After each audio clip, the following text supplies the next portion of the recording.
Now, the way we know this from Rashi mentions, because if a kohen has tzaras, he's not allowed to cut off the tzaras, the leprosy. He's not allowed to cut off the spot of leprosy in order to do the avodah.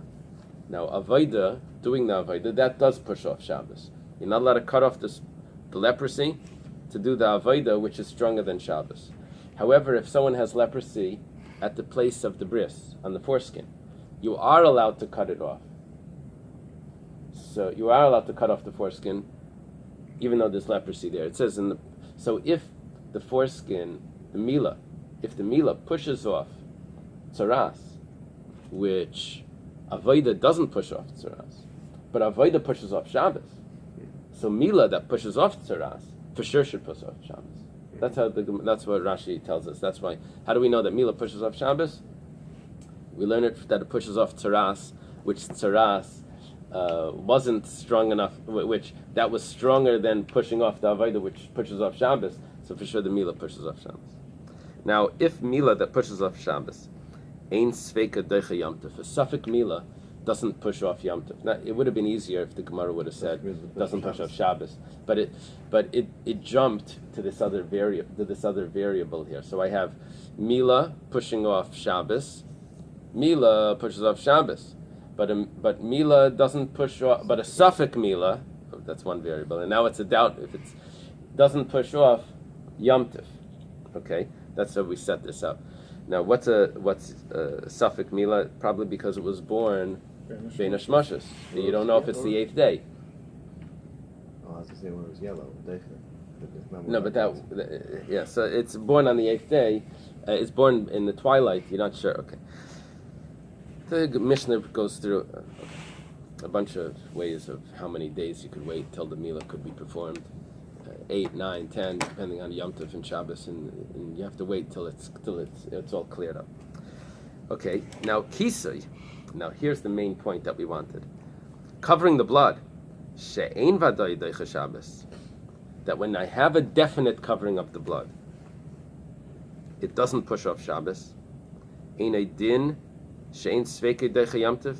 Is it not a kal v'chaimer that a doubtful covering of the blood should not push off Yom Tov? So I said Mila is Deicha Shabbos. I compare that to Kisui, is not Deicha Shabbos.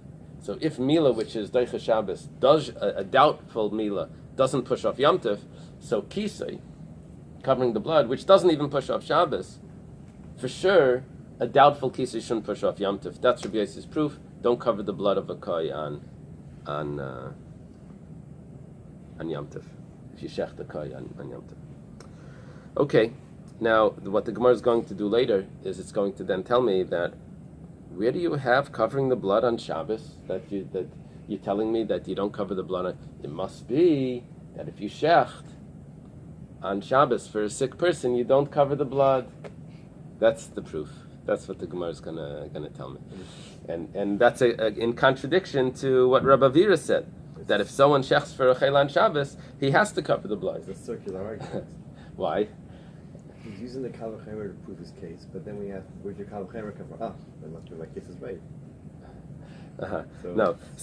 What happened is We're not learning it from the. We're not learning it actually from the kal v'chomer. We're learning it from the way the kal v'chomer. One of the segments of this kal v'chomer mentioned that it doesn't push off Shabbos, covering the blood doesn't push off Shabbos.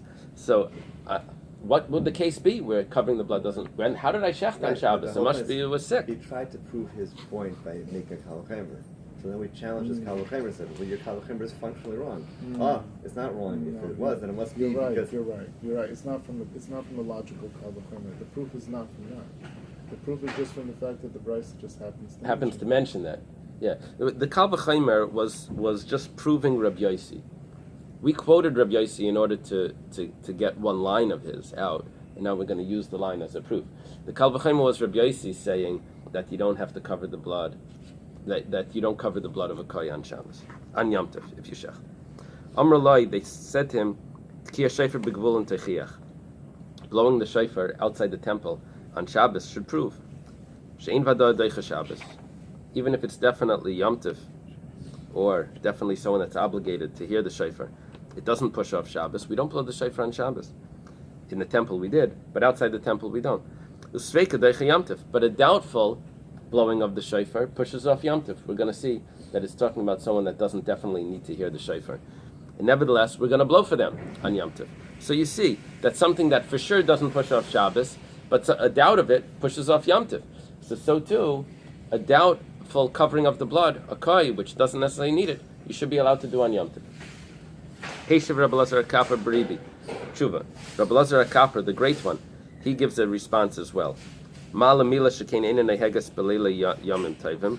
When it comes to Mila doesn't apply on the evenings of Yom Tov. The Gemara is going to discuss it doesn't apply at all in the evenings, but right now it doesn't apply on the evenings of Yom Tov.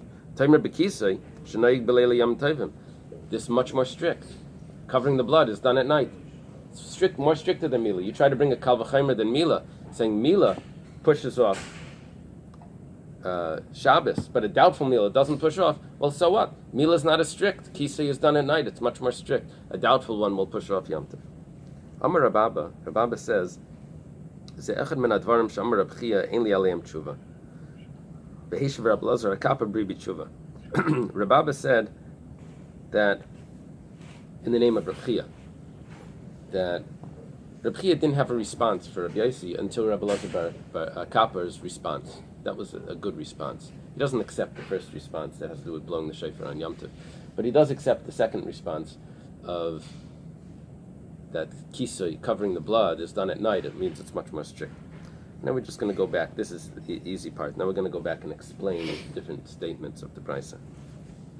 Ketani Mias. It was taught. Kisu shein vadaya deicha Shabbos. Covering the blood, a definite obligation of covering the blood doesn't push off Shabbos. My vadoy de kisei d'leidachi Shabbos. When do you have a definite obligation of covering the blood that doesn't push off Shabbos? It must be that there was a sick person. We slaughtered for the sick person on Shabbos, and you don't have to cover the blood. The Gemara says maybe that's not the case. Dilma da aver v'shachat. Maybe someone violated Shabbos and went ahead and shechted. We said that the first shechita was accepted because the shechita of a mummer wasn't good, but the first time he shechts, it wasn't a mummer yet. We had a Tosfos over there that discussed it. So maybe he was a shogeg. Okay. The avar b'shachat could be was a shogeg as well. So, but maybe sheichet l'Shabbos is sheichet for a chayla does have to cover the blood. No, here it says he made a mistake because he was shechting it for the sake of a healthy person.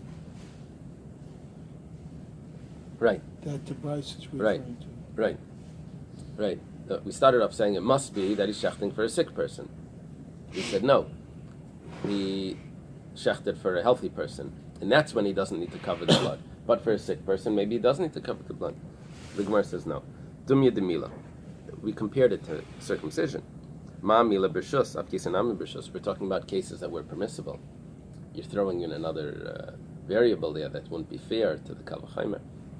It has to be comparable to mila. Mila pushes off Shabbos, but covering the blood doesn't push off Shabbos. It has to be comparable. So it has to be both of them were done with permission. Amrulai. Now we quote the next part of the Bais. Tkiyah shofar b'gvulin techiach she'ein vada deicha Shabbos, but tzveikat deicha Yom Tov. Tkiyah shofar outside the temple doesn't push off Shabbos, but a doubtful tkiyah shofar pushes off Yom Tov. It says, my sveika, what are we talking about a doubtful tkiyah shofar? Eily masafik kol safik Yom Tov. If we say it's the second day of Rosh Hashanah, we don't know if it's Yom Tov or not. So 1 second, hashta. Vada Yom Tov tachya. You blow the shofar on the first day of Rosh Hashanah, which is for sure. Safik Yom Tov, Safik Kol Mi Bai. If you're not sure if it's Yom Tov, you have to tell me that you blow the shofar. That can't be what we're talking about. If it's Yom Tov, you blow the shofar. If it's not Yom Tov, so what's the problem with blowing the shofar? A doubtful Yom Ela Safik Yish Safik Isha. Talking about there's someone whose gender is undetermined. Either he's a hermaphrodite or he has a skin that's grown over his. Or is in California? Okay. So and we don't know if he's obligated in hearing the shofar, and we say that you're allowed to blow the shofar for him or her. We don't know. So the Gemara says this is not a good kal v'chaimer, because who's talking over here? Rabbi Yosi. Rabbi Yosi was the one that says that you don't cover the blood. Now, and they're trying to disprove Rabbi Yosi with that you blow the shofar for on Yom Tov for someone that's in doubt. Rabbi Yosi says, a doubtful covering the blood you don't do. He said, well, you blow the shofar for someone that's in doubt, so you should also cover the blood. He says, no, Rabbi Yosi letamei. Rabbi Yosi goes according to his own reasoning that this would not be a kal v'chaimer. Dami isha v'adoyas namitaka. Even if it's definitely a woman, you still blow the shofar for her. Rabbi Yosi has a different opinion here. So a doubtful man or woman, you're going to blow the shofar as well, because whether it's a man, whether it's a woman, you have to blow. The Tanya b'nei Yisrael semchen v'lei b'nei Yisrael semches, referring to the smicha on the carbon. It says the men do it, but not the women. Rabbi Yosi, Rabbi Shimon, Menachem semches rishus. Rabbi Yosi and Rabbi Shimon say that women are allowed to do it, and so therefore we're seeing from here that women can do these other mitzvahs, and so therefore the obligation of Tkiyah Shofar could also be performed for them. There's a machlekes in Rishonim what it means exactly. Does it mean that they can do it voluntarily, or There's a mitzvah to say she has man grama.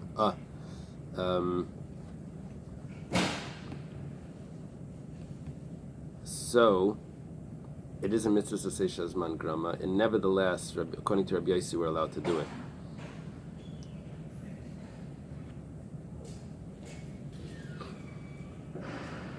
Okay. Now the Gemara says, Amar Ravina, what about according to the rabbis that hold that the women are not allowed to do smicha? So we shouldn't be allowed to do tkiyah shofar for someone that's a suffix if they're a woman. And nevertheless, we are doing tkiyah shofar for them. If that's the case, then that's a problem with Rabbi Yosi's kal v'chaimer, because Rabbi Yosi said it's a doubt if it should be done, so don't do it on Yom Tov. And now we talk about tkiyah shofar, which is a doubt if it should be done because it's a suffix man or woman. So, and nevertheless, we do it on Yom Tov. The Gemara says there's a question on that as well. Mal tkiyah shofar ken vadar deicha Shabbos b'mikdash temikisi d'lesa klal. So 1 second. Tkiyah shofar, you do it on Shabbos in the temple, so it's much more strict. So you can't use that as a proof. Okay, now the Gemara concludes. Heishav Rabbi Lazar Akapa Beribi, the final answer. Mala milashkin einanei heges b'leili yam tevim. The Gemara asks.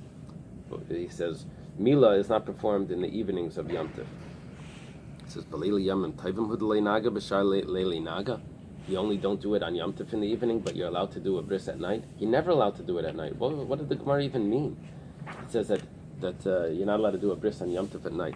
It says Ela mala milashkin ene heges beleilos kibiyamim timer bekitzush ene heges beleilos kibiyam. What he just means to say is that Mila, the night and the day is not equal. You can only perform Mila by day. However, Kisa, you can do Kisa by day and you can do Kisa by night. You can cover the blood by night. Amar Rabba says Ze'echan men advarim sham Rab Chia ein li aliyam tshuva. This is one of the things that I had no response to Rabbi Yosi about covering the blood, that you can't cover the blood of a koy on Yom Tov if it was shechted, and Rabbi Lazar Kappa gave me a response that you can cover the blood of a koy. Why? What's his proof? He says because the whole kal v'chaimer of Rabbi Yosi was based on Mila, but Mila is less strict than Kisei. Kisei I can do at night as well. If I'm doing Kisei at night, which is more often than Mila, so therefore I should also be allowed to do it on Yom Tov. So basically, he doesn't have a proof for Kisei, but it just doesn't have any way to knock it out. Right. Go ahead. Okay.